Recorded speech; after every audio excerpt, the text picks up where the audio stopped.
Hi guys, welcome back to my channel. So in today's tutorial, what we are going to see is we are going to see how we can visualize the logs which are being streamed to our open source cluster by using Kibana. So in this tutorial, what we are going to see is we are going to see how we can visualize the logs, how we can add different column within the logs which are being discovered as a part of this streaming activity from Cloudwatch to Opensearch, how we can check different logs based on different timestamp, and along with that we are also going to check how we can export the logs, how we can import the logs.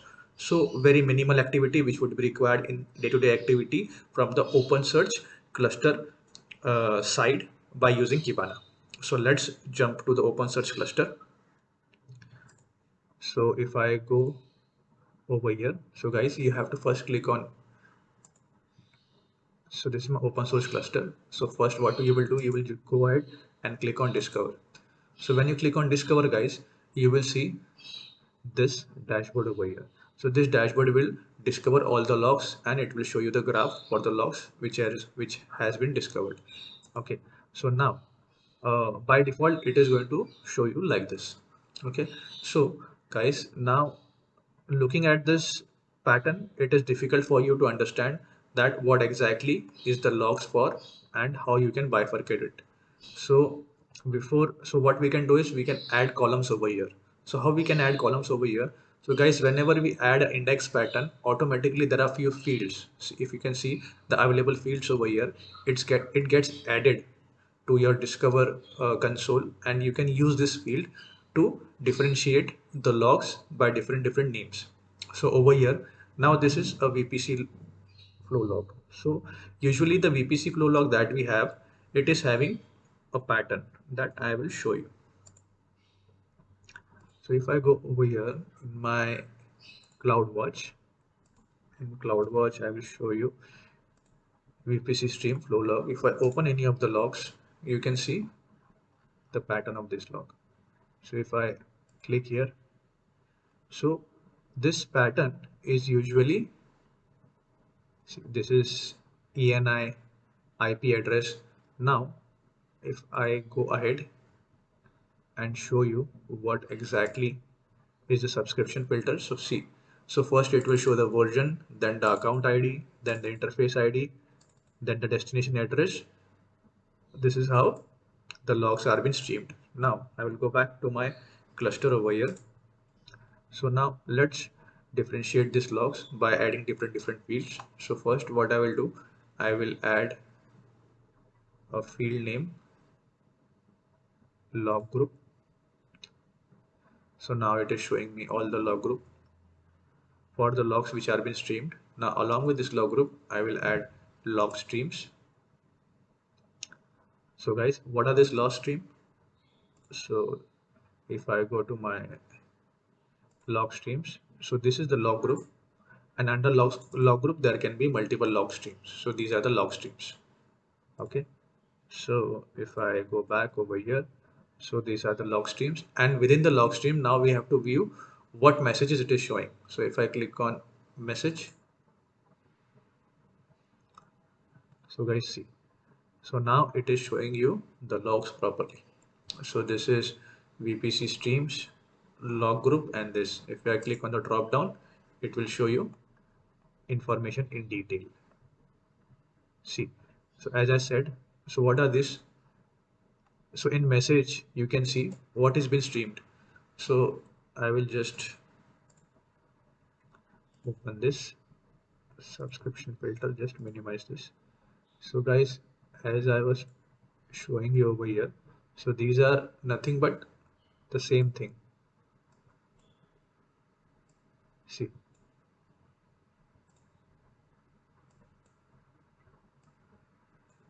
I scroll down, see, filter pattern. So these are all the, this is the account ID, index, and I see this is the account ID which is mentioned over here. Okay, and after account ID there are actions. So guys, if you see destination address, see destination address, so these are the same data which has been passed from VPC to our console.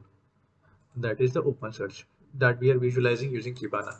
So this is how you can visualize your logs by using Kibana.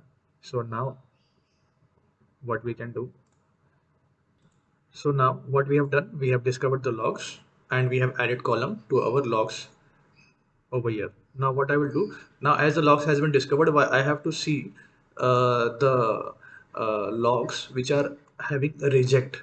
See over here with a reject keyword. This is the reject keyword. I will just copy this, and what going to do is I'm going to put this in DQL query, and I'm going to click on enter. So as I click on, okay, so it is refreshing. So guys, as you can see, it is loading. So yes, it is loaded successfully. So by using this option of filtering the logs, I gave the keyword as a reject, and now you can see the lines which the reject filter got listed below. So this is how you can see, search in messages based on the keywords that you have. So I just searched based on the keyword over here, but it is not only just message. You can try different options also. So over here you can also give the column name, and based on the column name also you can perform the searches. So let's try with one of the column name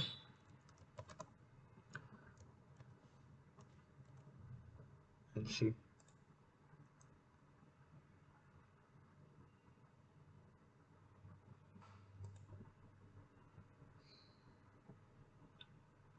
Okay, so my bad, I've given space.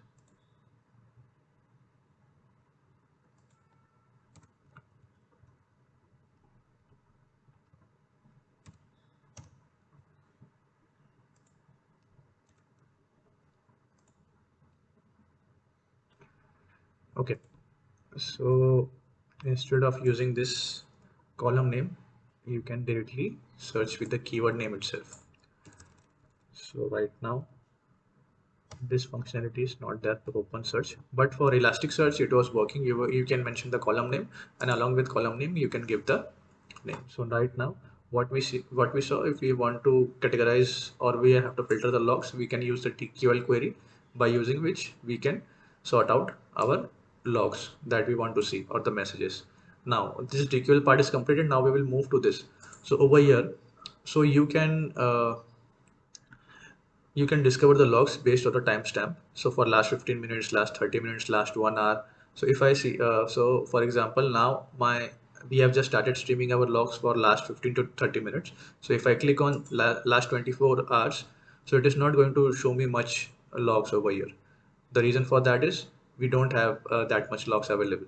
So, but when you're using it on your production cluster and everything, so this is very useful. Then you can just see the log, you can just filter out the logs for last 15 minutes, last 30 minutes, and apart from this, these are the commonly used. But if you still want some custom, you can select it from here.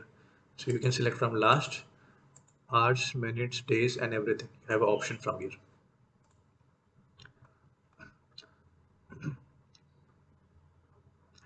And once you do this, what you can also do is, so these kinds of searches that you have performed, for example, if you have performed a search for 15 minutes and you have added the columns over here. So when you're going to re-log in to the cluster, it is not sure that this specific column mapping would be there as it is, as you have configured right now. So for doing that, what you can do is you can also go ahead and save this by clicking on save, and you can save the search that you have performed. So next time when you log in, you can just click on the same saved search first. So I have saved this. So my search is saved. Okay. So once it is saved, you click on open. See, I will click on first search. So it will automatically show my searches. So by default, if you have some keywords that you usually search each and every time, you can just save that search over here for your further testing. So that's it for this tutorial, guys. So in this tutorial, what we saw how we can add the available fields to our log discovery. After doing that, we saw how we can filter the queries by using DQL, and how we can filter the queries by using the timestamp. So along with that, we also saw the searches that we are performing. If we want to save the search, how we can save it and how we can open that saved searches. So that's it for this tutorial, guys. Have a great day. Goodbye.